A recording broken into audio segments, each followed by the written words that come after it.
Баяғыда бір жігіт тағдырына ренжіпті. Жолым ауыр, оқуға түсе алмадым. Әйелім жайсыз боп шықты. Кредит алып едім, доллар қымбаттап кетті.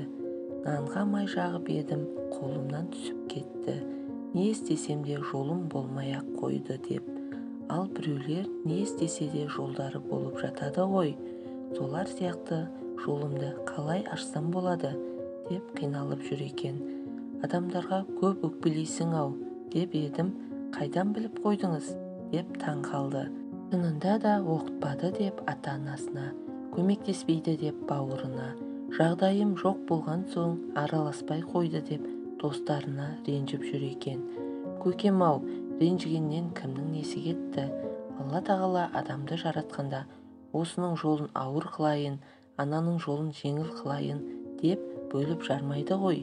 Бәрін өз ниетімізбен, мінезімізден, аузымыздағы сөзімізден табамыз.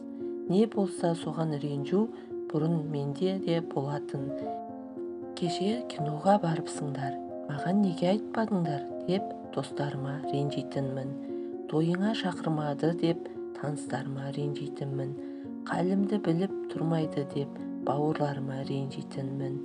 Ойланып отырсам, түрлі қиындықтардың бәрін осындай реніштер арқылы өзім шақырып жүріппін. Реніш деген адамның жолын байлайтын қап-қара энергетика екен. Ешқайда шақырмай-ақ қойсын, сізді жамандай берсін, жағдайыңызды білмей-ақ қойсын, қарыз сұрағанда бермей-ақ қойсын, ренжімеңіз. Не нәрсе де ұзақ сақталса, не ашиды, не сасиды, не шірейді, не ірейді. Реніш те дәл сондай. Одан ертерек құтылыңыз. Психолог мамандар реніштің түрлі кеселдерге себеп болатынын анықтап отыр. Әсіресе жылдар бойы ұмытылмаған реніштің қаупін ескертеді.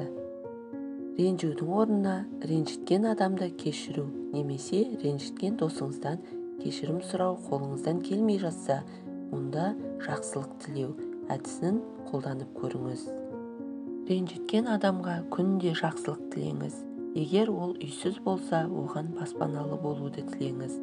Отбасы құра алмай жүрсе, жақсы жар тілеп бата қылыңыз.